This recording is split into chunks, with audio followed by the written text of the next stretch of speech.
이 태영호 의원이 아주 참 국회의원직을 명쾌하게 수행을 잘하고 있습니다. 아니, 북한의 그 영국 대사를 대사를 했나요? 뭐 이렇게 대리대사를 했는지 하여튼 외교관을 했는데 상당히 유능하신 분 같아요. 이분이 외국어도 잘하고 영어도 잘하고 또 굉장히 머리가 회전이 좋고 정치적 마인드도 포리티컬 마인드도 아주 좋고 이 포리티컬 마인디드하다고 그러죠. 이 정치적 어떤 셈법이라든가 이런 것도 빠르고 또 정의감도 강하고 뭐 이런 좋은 모습을 지금까지 보여왔습니다. 이분이요. 이번에 그 문재인 대통령이 방미했을 때 바이든 미국 대통령하고 또 한국전 참전용사 옆에서 무릎을 딱 꿇고 사진을 찍은 게 크게 나왔지 않습니까? 이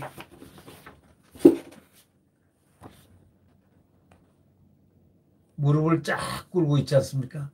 바이든 가운데가 패컷 대령, 예비역 대령, 여기가 문재인. 네. 오늘 아침 그 연합뉴스가 때린 사진입니다. 네. 이 국민의힘 태영호 의원이 문재인 대통령 방미 당시에 바로 그제죠. 한 며칠 전이죠. 바이든 대통령하고 한국전 참전 용사 옆에서 무릎을 꿇고 사진을 찍은 걸 두고 태영호 의원이 이렇게 평가했습니다. 문재인 대통령이 만약에 이걸 기획했다면 만약에 이런 한국전의 영웅 이 훈장 이런 걸 갖다가 기획을 만약에 문재인 대통령이 했다면 이거는 문재인 대통령이 대단한 책략가라고 했습니다. 책략가란 거는 그렇게 좋게 들리는 말은 아니죠. 책략, 만들어내는 책략. 좋게 말하면 창조주의, 창조가라고 그럴까요? 나쁘게 말하면 책략. 아니, 책략가라는 말은 그렇게 나쁜 말은 아니죠. 그러나 여러 가지 의미를 해석할 수가 있겠습니다. 이 태영호 의원은 페이스북을 통해 가지고 문 대통령 방미의 클라이맥스는 바이든 대통령과 함께 6.25 참전용사에게 무릎을 꿇어 경의를 표하는 장면이라고 이렇게 말했죠. 미국의 최고 공로훈장을 수여했지 않습니까? 랠프 버켓 대령에게, 퇴역 대령이죠. 문 대통령이 바이든 대통령이 백악관에서 한국전쟁 당시 중공군에 맞서가지고 중국 공산당에 맞서가지고 활약한 랠프 버켓 주니어 퇴역 대령에게 미군 최고의 명예훈장을 수여하는 자리에 참석해가지고 참 무릎을 꿇었습니다. 이 기념 촬영하는 것을 보고 태 의원이 이에 대해서 이 사진 하나면 한미동맹에 대한 설명이 필요 없다 이렇게 적었습니다. 그러면서 태 의원은 문 대통령의 기획이라면 이거는 김정은을 대화에 끌어내 보려고 취한 제스처인데 한미동맹의 애매한 입장을 보인 것도 결국 김정은을 비핵화 유도하기 위해서 취한 입장으로 평가할 수가 있다. 이렇게 얘기했습니다. 그러면서 바이든 대통령이 기획했다면 그도 대단한 책략가다. 한미동맹에 대한 굳건한 믿음이 없는 문재인 대통령에게 정신 좀 차려라 하는 그런 훈육하는 차원에서 기획한 것으로 밖에 볼 수 없지 않느냐 이런 얘기죠. 그러니까 두 가지 측면에서 문재인 대통령이 이걸 창안을 했다면 이 책략가고 또 바이든이 이걸 창안을 했다면 바이든이 책략가다 이런 얘기입니다. 그 외교가에서는 이렇게 얘기하죠. 한미 정상 공동성명에 대해서 중국을 견제하고 한미일 협력을 강화하는 내용을 골자로 했다는 평가가 지금 나오고 있습니다. 한미 정상회담 결과에 대한 김정은 북한 국무위원장의 반응과 관련해서는 김정은이가 첫 반응으로 부정적 레토릭을 발산한다 해도 물리적 도발을 못합니다. 일단 자제합니다. 했다는 난리가 나죠. 중국 측과 대응 방안을 아주 지금 굉장히 머리를 맞대고 협의할 가능성이 농후하다. 이렇게 예측하고 있습니다. 김정은이가 시진핑 중국 국가주석 동의 없이 전략적 도발을 하면은 코로나 때문에 극심한 경제적 어려움을 겪는 북한이 스스로 중국의 지원을 끊어버리는 결과를 자초하기 때문에 중국한테 가서 허락을 받아야 되는 거거든요. 그 부분을 태영호 의원이 예측을 했습니다. 이분 또한 이 북한 분석과 이 중공 북한 이런 공산주의자들에 대한 분석가로서는 탁월한 분석력을 갖고 있습니다. 이 태영호 의원은 굉장히 그 머리가 아주 샤프한 분입니다. 결국 우리는 이런 생각을 가끔 해봅니다. 대한민국의 대통령이 무엇이냐? 그런 질문을 해보죠. 대한민국을 망하게도 하고 흥하게도 하는 그런 능력이 능력만 있다면 두 가지를 다 할 수 있는 사람이다. 근데 문재인 대통령은 흥하게 만드는 대통령입니까? 대한민국을 절망에 빠뜨린 대통령이었습니까? 그건 국민 여러분들이 평가를 해보시면 알 겁니다.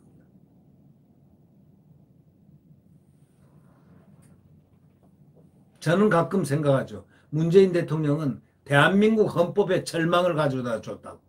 절망적인 대통령이었다고 저는 생각합니다. 국민들에게 절망을 가져다 줬다. 이렇게 생각합니다. 보십시오. 1년의 지난 4년간을 돌이켜 보십시오.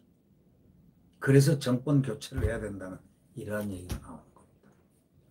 문재인 대통령이 원하는 새로운 나라가 완성됐는지 얼마만큼 왔는지는 모르겠지만 대한민국 국민이 원하는 헌법상의 자유민주주의와 시장경제에 대한 그 파도는 폭풍이었고 해일이었습니다. 지금 국민들은 또 대한민국 헌법은 많이 찢겨 있습니다. 많이 상처나 있고 찢겨 있습니다. 자, 이걸 회복하기 위해서 정권 교체를 해야 됩니다. 정권 교체는 어떠한 정치공학적인 그런 발상이 나오더라도 수단과 방법을 가리지 않고 정권을 꼭 지키려고 달려들 것이 뻔한 게 문재인 정권 아니겠습니까? 자, 야권은 단일화해야 됩니다.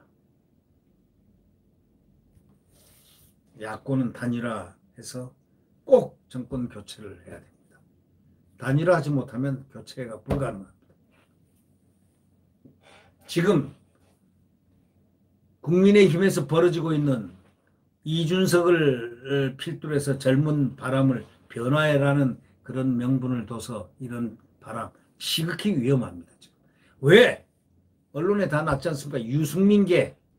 유승민 따라서 박근혜 대통령을 탄핵하는 유승민 따라서 유승민이 누굽니까? 탄핵의 주동자 아닙니까? 유승민이 누굽니까? 박근혜 대통령의 비서실장을 하지 않았습니까? 그때 그런 연유로 해가서 이 추천이 돼가지고 거기 젊은 무슨 뭐 어쩌고 저쩌고 해가지고 비대위원을 한 것이 그 정치의 시발이고 또 유승민 의원실에서 인턴도 했지 않습니까? 유승민 내 친구 아들이 이준석이라는 이야기가 많이 있지 않습니까? 실제로 어저께 그 종편 영상에서 봤습니다. 저도.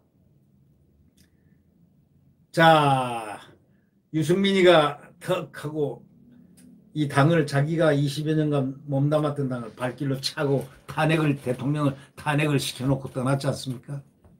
떠나면서 무슨 당을 만들었을까? 바른당인가 뭐 바른정당인가 뭘 만들었죠. 거기서 그냥 3번 기호 3번을 달고 이준석이하고 둘이서 막 성공 모양입니다. 절하고 있는 모습을 아마 봤을 겁니다. 어저께 그냥 종편에 싹 다 나왔어요. 그래. 과거에 이준석이가 이랬다.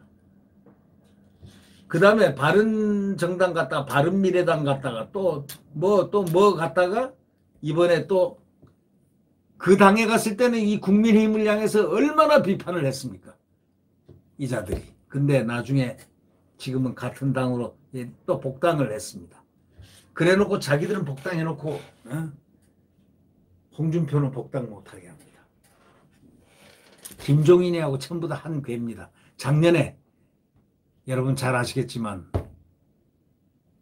이 선거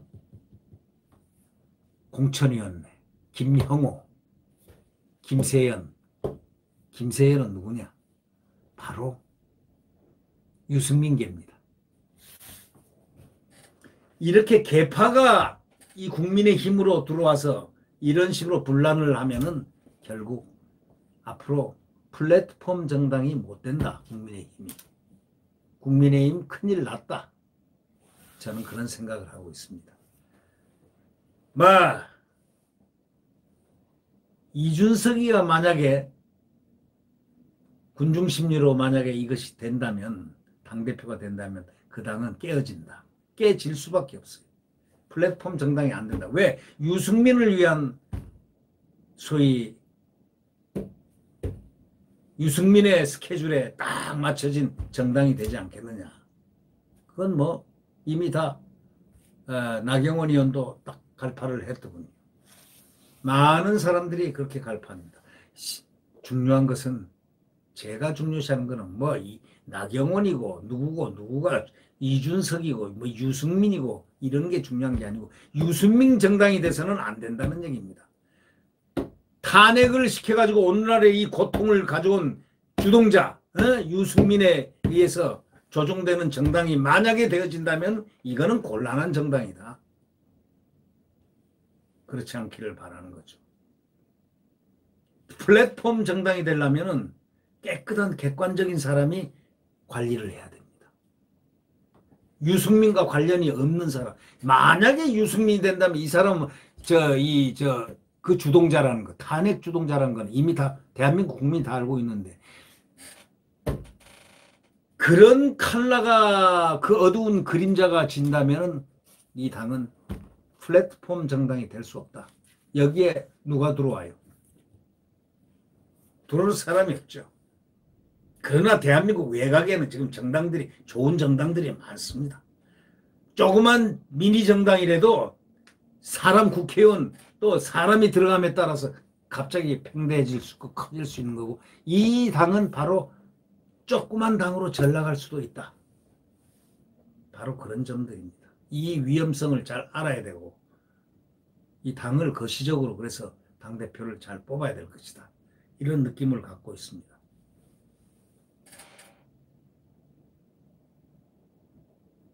유승민은 대한민국 역사에 엄청난 잘못을 한 겁니다. 왜? 그는 자기가 탄핵을 주동을 해놓고 탄핵의 강을 건너자지만 그 강이 건너집니까? 지난 지금 4년 동안 이 역사가 왜 만들어졌습니까? 바로 유승민 때문에 만들어졌다 해도 과언이 아닙니다. 탄핵을 시켰기 때문에. 좌파들이 그 틈새 전략을 가만뒀겠습니까? 그들이 집권의 전략으로 바꾼 거죠. 유승민은 그런 의미에서 정치권에서 이제 벗어나야 됩니다. 탈정치하고 은퇴를 해야 될 입장에 있는 사람이 유승민 아닌가 생각합니다. 일국의 대통령을 탄핵을 시켜놓고 그 정당을 망가뜨려 놓고 나가가지고 이 당 저 당 해서 서너 개 정당을 왔다 갔다 하다가 다시 복당해서 이 당을 또다시 장악하려 한다는 그러한 그림자가 만약에 있다면은 이거는 안 되죠. 점잖게 제가 얘기하겠습니다. 안 되죠. 라고. 네, 구독 버튼과 엄지를 눌러주시면 감사하겠습니다. 내일 대한민국 태양은 다시 떠오릅니다. 자유민주주의와 시장경제가 뛰노는 그 자유의 세상 말입니다. 그리고 국가안보, 한미동맹에서 국권이 지켜지는 평화로운 대한민국. 네, 반드시 내일 태양은 다시 떠오릅니다.